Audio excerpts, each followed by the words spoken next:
तो स्टार्ट करते हैं आज क्लास 10th का क्या है, थ्योरम 1.3। ठीक है, 1.2 तक कर लिया हमने। ठीक है, 1.3 एक्सरसाइज करने से पहले ये थ्योरम पता होना चाहिए।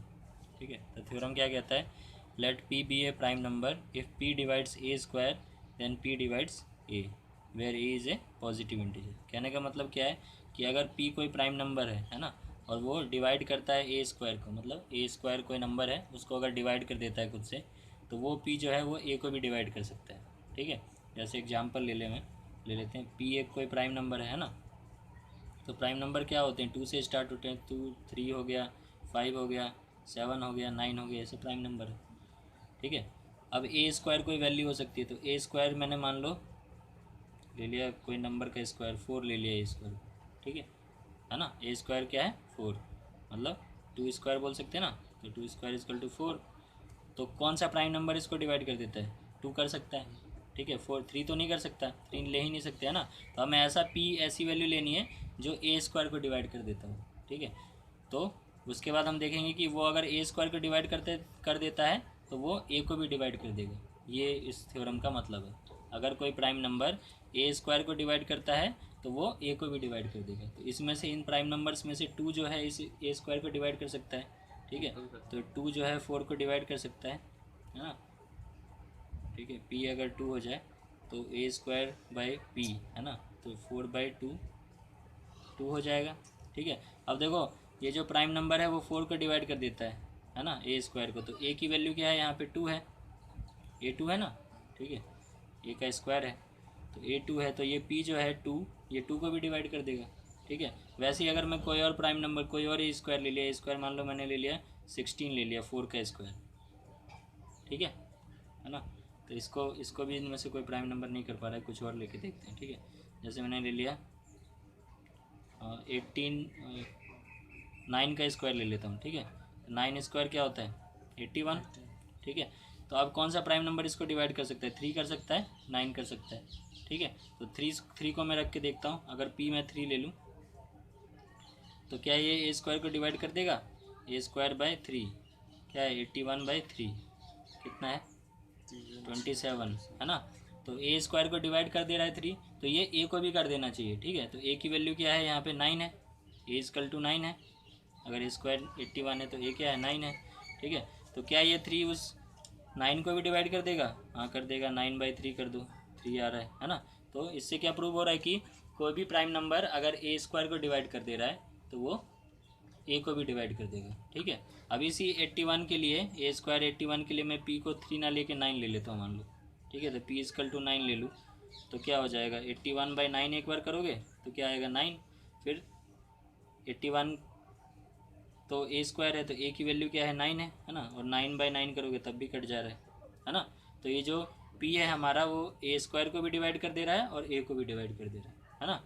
तो कोई भी अगर प्राइम नंबर, इससे क्या प्रूव हो रहा है कि कोई भी प्राइम नंबर जो है अगर ए स्क्वायर को डिवाइड कर रहा है तो वो ए को भी डिवाइड करेगा। ठीक है, ये थ्योरम है। ठीक है, इस थ्योरम का मतलब समझ में आया ना। ठीक है, अगर कोई भी प्राइम नंबर स्क्वायर को डिवाइड कर रहा है तो वो किसको, ए को भी डिवाइड करेगा। ठीक है, ठीक है, तो अब एक्सरसाइज से पहले एग्जाम्पल करके देखते हैं, एग्जाम्पल नंबर 9 सॉल्व करके देखते हैं। ठीक है, उसके बाद एक्सरसाइज पे चलेंगे। तो क्या है example number 9, prove that √3 is A irrational number. ठीक है, √3 क्या है इर्रेशनल नंबर, ये हमें प्रूव करना है। ठीक है, तो इर्रेशनल नंबर क्या होता है, ऐसा नंबर जिसको p/q की फॉर्म में नहीं लिख सकते है ना, can not be written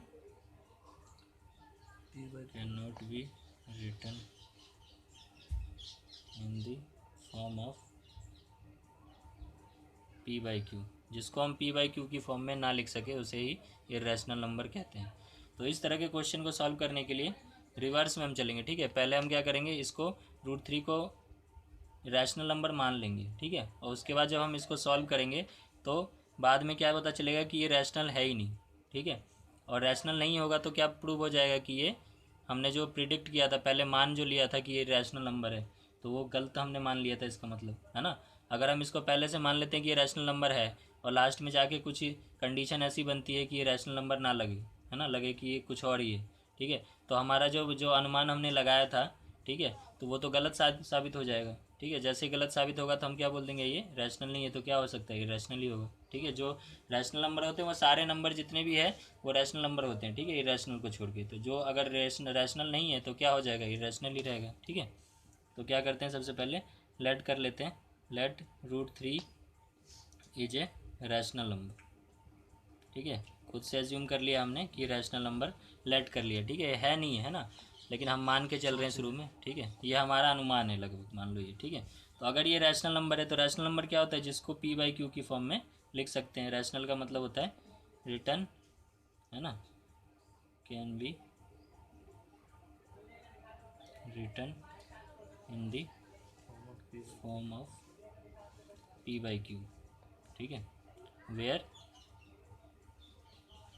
Q can not be zero, q zero नहीं हो सकता। ठीक है, डिवाइड में जीरो नहीं होना चाहिए, नहीं तो इन नॉट डिफाइंड हो जाएगा। ठीक है, तो अगर ये रैशनल नंबर है तो इसको p/q में लिख सकते हैं। तो लेट कर लिया हमने, √3 को मैंने p/q की फॉर्म में लिखा, मान लो r/s लिख लिया मैंने। ठीक है ना। अब कोई भी p/q जो कोई भी रैशनल नंबर है, ठीक है, तो वो दो तरीके से रैशनल नंबर हो सकता है। जैसे मान लो एक मैंने नंबर लिया 2/4 लिया, ये एक रैशनल नंबर है। तो ये ऐसा रैशनल नंबर है, इसमें कुछ कॉमन है ऊपर नीचे, है ना, न्यूमरेटर और डिनोमिनेटर में कुछ कॉमन है, 2 कॉमन है, कट सकता है। ठीक है ना। तो यहाँ पे हम क्या बोल सकते हैं, where R and S have value common, ठीक है, अदर देन 1। ठीक है, हो सकता है R और S जो हमने माना है R/S, है ना, उसमें R और S में कुछ कॉमन वैल्यू हो सकती है। ठीक है, कुछ कॉमन का मतलब क्या, जैसे कोई भी रैशनल नंबर इस फॉर्म में भी हो सकता है 2/4, तो इन दोनों में 2 और 2 कॉमन है ना, ऊपर भी 2 है और नीचे भी 2 डिवाइड हो सकता है, ये भी 2 से डिवाइड हो सकता है, ये भी 2 से डिवाइड हो सकता है, तो दोनों में कॉमन है ना। ठीक, R/S जो है उसमें कुछ कॉमन हो सकता है। ठीक है, और कुछ ऐसे रैशनल नंबर है जिसमें कुछ कॉमन नहीं है, मान लो 3/2 है, तो कुछ कॉमन है इसमें, 1 के अलावा कुछ कॉमन नहीं है। ठीक है, तो R और S को मैंने ऐसा नंबर माना है जिसमें कॉमन है अदर देन 1 के अलावा कुछ और भी कॉमन हो सकता है। ठीक है, तो जब हम डिवाइड करेंगे तो कुछ और रैशनल नंबर मिलेगा। जैसे 2/4 को डिवाइड किया तो क्या मिला, 1/2 मिला, अलग रैशनल नंबर। ठीक है, तो क्या बोल सकते हैं, after solving R and S, ठीक है, √3 इजकल टू, अब आ गया मान लो a/b आ गया। ठीक है ना, क्या आ गया, a/b, where a and b are coprime number. ठीक है, को प्राइम नंबर क्या क्या मतलब है कि दोनों प्राइम नंबर है, दोनों में कुछ भी कॉमन नहीं है। प्राइम नंबर क्या होते हैं, जो सिर्फ 1 से डिवाइड होते हैं। ठीक है, तो दोनों में क्या कॉमन है, 1 है सिर्फ कॉमन। ठीक है, को प्राइम नंबर। ठीक है ना, और ए और बी में कुछ भी कॉमन नहीं है, ये हम मान के चल रहे हैं। ठीक है, कोई भी प्राइम नंबर होगा, अगर इस फॉर्म में लिखा होगा उसको काट सकते हैं, ऐसा लिख सकते हैं ना। ऐसा नंबर हम बोल सकते हैं कि जिसमें कुछ भी कॉमन ना हो, है ना, p/q में कुछ भी कॉमन नहीं है। ठीक है, तो ए और बी में हम ये मान के चल रहे हैं कि कुछ भी कॉमन नहीं है। ठीक है ना, और ये रैशनल नंबर। ठीक है, अब हम सॉल्व करते हैं, अगर क्रॉस मल्टीप्लाई कर दें यहाँ पे, ठीक है, तो क्या हो जाएगा, √3b इजकल टू ए हो जाएगा। ठीक है, अब क्या कर रहा हूँ, स्क्वायरिंग बोथ साइड। क्या किया मैंने, स्क्वायरिंग बोथ साइड, दोनों साइड क्या कर दिया, स्क्वायर कर दिया। ठीक है, तो इसका स्क्वायर करेंगे, √3b का स्क्वायर और इस साइड a का स्क्वायर, तो क्या हो जाएगा, 3 हो जाएगा, रूट का स्क्वायर कट जाता है, और b का क्या हो जाएगा, b², और इस साइड हो जाएगा a²। ठीक है ना, तो यहाँ से हमें क्या पता चल रहा है कि जो b² जो है वो मल्टीपल ऑफ जो a² है वो मल्टीपल ऑफ 3 है ना। ठीक है, तो इसका मतलब क्या है, a² जो है डिविजिबल बाई 3 है, ऐसे बोल सकते हैं ना, b² इजकल टू a²/3, है ना। तो b² जो a है वो क्या हो सकता है, 3 से डिवाइड हो सकता है ना। यहीं से अगर हम देखें तो a² इजकल टू क्या वैल्यू आ रही है, 3 इंटू समथिंग, 3 इंटू कुछ आ रहा है ना, तो इसका मतलब a² 3 से डिवाइड हो सकता है। अगर देखो कोई नंबर है मेरे पास, p कोई नंबर है, अगर उसको मैं 3 इंटू 6 लिख 3 इंटू 4 लिख दिया मान लो मैंने। ठीक है, तो ये कितना आ गया, 12। देखो अब ये नंबर 3 से डिविजिबल है कि नहीं, देखो 12 आ रहा है, 3 से डिवाइड हो सकता है। अगर उसके अंदर 3 कॉमन आ रहा है तो वो नंबर 3 से डिवाइड हो सकता है कि नहीं हो सकता है, देखो बाद में हो रहा है। ठीक है, तो वैसे ही a² क्या है, 3b² के बराबर है, तो a² को हम 3 से डिवाइड कर सकते हैं, इसका मतलब, है ना। तो यहाँ से मैं क्या लिख सकता हूँ, फर्स्ट इक्वेशन से, ठीक है, यहाँ से मैं बोल सकता हूँ from equation first A square is divisible by 3। A square जो है 3 से डिविजिबल है। अगर ए स्क्वायर 3 से डिविजिबल है तो ए भी 3 से डिविजिबल होगा। ये हमने पढ़ा है पीछे, है ना। थ्योरम क्या बताता है कि अगर कोई नंबर किसी प्राइम नंबर से डिविजिबल है तो वो जो उसका रूट होगा वो भी जो होगा उस प्राइम नंबर से डिविजिबल होगा। अगर ए स्क्वायर डिविजिबल है 3 से तो ए भी 3 से डिविजिबल होगा, है ना। ठीक है, देन ए इज आल्सो, ठीक है, डिविजिबल बाय 3, ठीक है ना। अगर ए स्क्वायर 3 से डिविजिबल है तो ए भी 3 से डिविजिबल होगा। ये हमारा थ्योरम 1.3 कहता है, जो हमने पढ़ा है। ठीक है, क्या कहता है, अगर कोई नंबर जो है ए स्क्वायर पी से डिविजिबल है तो ए जो होगा वो भी पी से डिविजिबल होगा। ठीक है, तो इसके आधार पे हम क्या बोल सकते हैं कि ए जो है वो भी 3 से डिविजिबल है। अगर कोई नंबर 3 से डिविजिबल है ना, तो उसको मैं 3 के मल्टीपल के फॉर्म में लिख सकता हूँ। जैसे कोई नंबर 3 से डिविजिबल है, मतलब 9 है, तो उसको मैं क्या लिख सकता हूँ, 3 इंटू 3 लिख सकता हूँ। अगर 12 है तो उसको 3 इंटू 4 लिख सकता हूँ। तो कुछ उसके मल्टीपल में होगा, लेकिन 3 कॉमन आ सकता है उसमें, है ना। तो देयरफॉर वी कैन राइट, हम लिख सकते हैं, क्या लिख सकते हैं, ए को 3c लिख सकते हैं। 3 इंटू कुछ नंबर लिख सकते हैं, जैसे यहाँ 3 इंटू 3 लिख सकते हैं, 3 इंटू 4 लिख सकते हैं, 3 इंटू 5 भी लिख सकते हैं। तो वैसे ही सी को इंटीजर है ना, और ए को मैंने लिया 3c, where C is integer. ठीक है, सी इज इंटीजर, ठीक है ना। अब पुट कर देंगे इसमें, ठीक है। Now put value of a equal to 3c in equation first equation में इसको पुट कर देते हैं। ठीक है, तो फर्स्ट इक्वेशन जो था 3b square equal to a square था, है ना।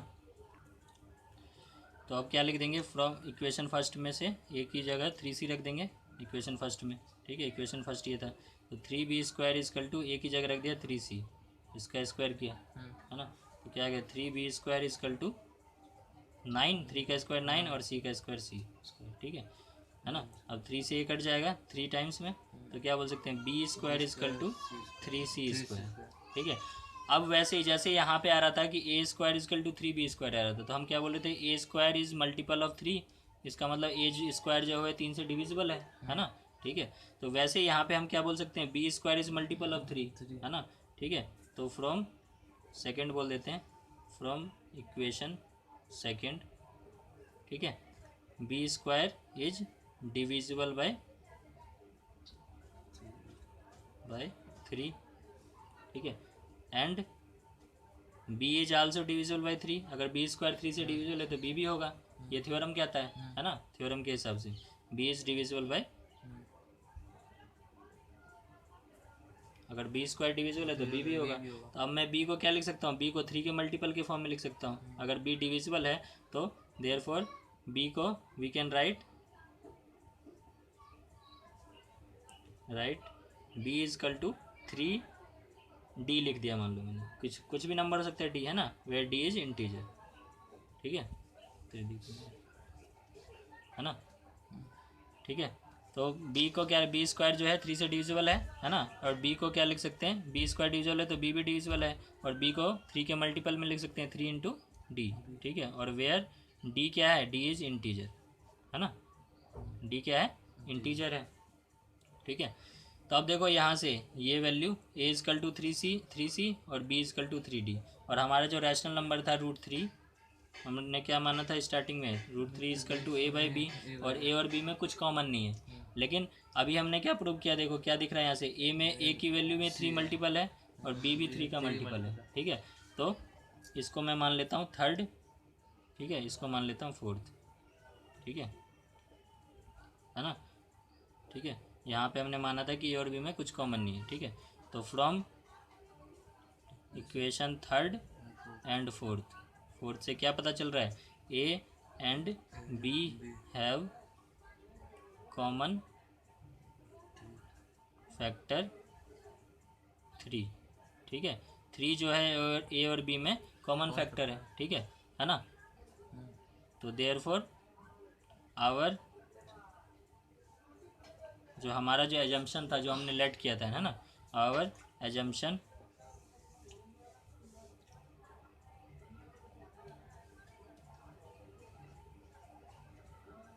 √3 equal to a by b is a rational number, है ना, इज रॉन्ग, है ना, ठीक है। तो हमारा एजम्पशन क्या हो गया, रॉन्ग हो गया, है ना, कि हमने क्या माना था, √3 क्या है, ए बाई बी है और उन दोनों में कुछ कॉमन नहीं है, लेकिन अब हमारा एजम्पशन क्या हो गया, रॉन्ग हो गया, है ना। तो देयरफॉर हम क्या बोल सकते हैं कि ए बाई बी जो है, जो √3 है, वो इर्रेशनल नंबर है, ठीक है। Therefore we can say that √3 is irrational number, ठीक है, रैशनल नंबर नहीं, ठीक है। तो ये सवाल हो गया। और देखते हैं एक्सरसाइज 1.3 का क्वेश्चन, ठीक है।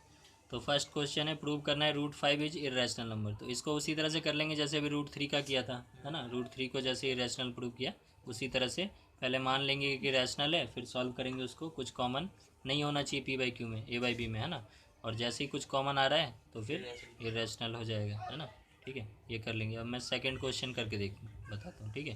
Prove that 3 + 2 √5 is irrational number, ठीक है।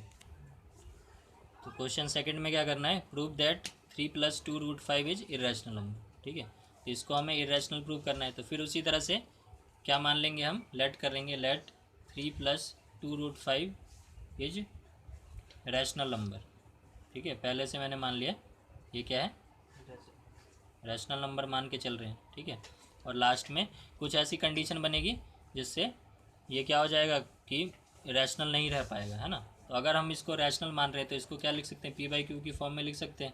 तो मैंने क्या लिख दिया, 3 + 2 √5 equal to a by b, ठीक है। अब ए बाई बी क्या है, रैशनल नंबर है ना। अब सॉल्व अगर कर रहे इसको तो 2 √5 इक्वल टू क्या हो जाएगा, ए बाई बी -3, ठीक है। √5 2 √5 इक्वल टू एलसीएम ले लेते हैं, तो नीचे बी एलसीएम आ जाएगा, ऊपर हो जाएगा a -3b, ठीक है। और √5 इक्वल टू क्या आ जाएगा, a -3b अपॉन 2b, ठीक है। ये आ रहा है ना, ठीक है। अब देखो कोई भी रैशनल नंबर है ना। अब हमें क्या पता है कि यहाँ पे कि √5 तो इर्रेशनल होता है, ये तो हमने प्रूव भी किया पीछे, है ना। √5 इर्रेशनल होता है, ये हमें पता है, ठीक है। और ये क्या है, ये अगर रैशनल आ रहा है ना, तो क्या हो जाएगा, गलत हो जाएगा, क्योंकि √5 तो इरेशनल होता है ना। √5 की वैल्यू अगर रैशनल आ रही है तो इसका मतलब हमने जो एज्यूम किया था शुरू में वो गलत बात एज्यूम कर ली थी, ठीक है। तो हमें पता है ए बाई बी रैशनल नंबर होता है, तो कोई भी रैशनल नंबर में से कुछ नंबर को और माइनस करें हम, ठीक है, तो वो रैशनल ही रहता है। जैसे कुछ भी ले लो, मैंने एक रैशनल नंबर ले लिया 2/3, उसमें से एक नंबर को मैं माइनस के लिए मान लो 3 को ही माइनस कर रहा हूँ, ठीक है ना। तो क्या आ जाएगा, सॉल्व करो इसको, 2 - 9/3, तो 2 - 9 -7/3, तो ये एक रैशनल नंबर है कि नहीं, पी बाई क्यू फॉर्म में है, ठीक है। उसके बाद 2 से डिवाइड किया इसको, है ना। अब किसी भी रैशनल नंबर को किसी नंबर से डिवाइड कर दो तो रैशनल ही रहेगा, है ना। अब ये -7/3 है, इसको 2 से डिवाइड कर दिया, क्या आ जाएगा, -7/6 रहेगा, ये तो रैशनल ही है ना, ठीक है। तो ये भी क्या है, एक रैशनल नंबर है ना, ठीक है। तो यहाँ पे हम क्या लिख सकते हैं, we know that √5 is a rational number, irrational number, है ना। हमें पता है कि ये √5 क्या है, इर्रेशनल नंबर है ना। But a -3b upon 2b is a rational number, है ना, रैशनल नंबर, ठीक है। सो आवर एजम्पशन, ठीक है, 3 + 2 √5 इज ए रैशनल नंबर, ठीक है, इज रॉन्ग, है ना। तो इसका मतलब क्या है, हमारा जो एजम्पशन था वो क्या था, गलत था, तभी जो है हमारा आंसर क्या आ रहा है, गलत आ रहा है, ठीक है ना। तभी हमारे पास एक साइड इरेशनल आ रहा है, एक साइड रैशनल आ रहा है, क्योंकि हमने गलत चीज़ मान ली थी, ठीक है, तो ऐसा हम बोल सकते हैं। ठीक है, अब कोई नंबर अगर कोई नंबर रैशनल नहीं है तो वो उस रैशनल के अलावा क्या हो सकता है, इरेशनल ही हो सकता है। ठीक है, तो therefore √3 + 2√5 is a irrational number. ठीक है, ठीक है, ये प्रूव हो गया। ठीक है, यही प्रूव करना था। ठीक है, तो ये सेकंड क्वेश्चन हो गया। इसी तरह से थर्ड में अगर पार्ट देखें, थर्ड का फर्स्ट क्वेश्चन देखें तो इसको भी उसी तरह से कर लेंगे, है ना। इसको भी पहले क्या मान लेंगे, रैशनल नंबर, है ना। ठीक है, उसको 2/a से करके कर लेंगे, a/b कुछ मान लेंगे, उसके बाद सॉल्व करेंगे, कुछ कॉमन आ जाएगा, घटा देंगे। ठीक है, वैसे ही यहाँ पे क्या है, √5 हमें पता है रैशनल है, 7 जो है उस साइड जाएगा जैसे ही, तो वो तो रैशनल ही रहेगा, रैशनल मान के चलेंगे, रैशनल ही रहेगा। लेकिन हम क्या बोलेंगे, √5 क्या है, इरेशनल है, और उस साइड रैशनल है, फिर से क्या बोल देंगे वैसे। ठीक है ना। तो इसको भी कर लेंगे, और ये इस तरह का ही क्वेश्चन है जैसे 2 वाला है। ठीक है, ये भी हो जाएगा, है ना। ठीक है, नहीं होगा तो ये कल करके देख लेंगे एक क्वेश्चन इसमें से। ठीक है।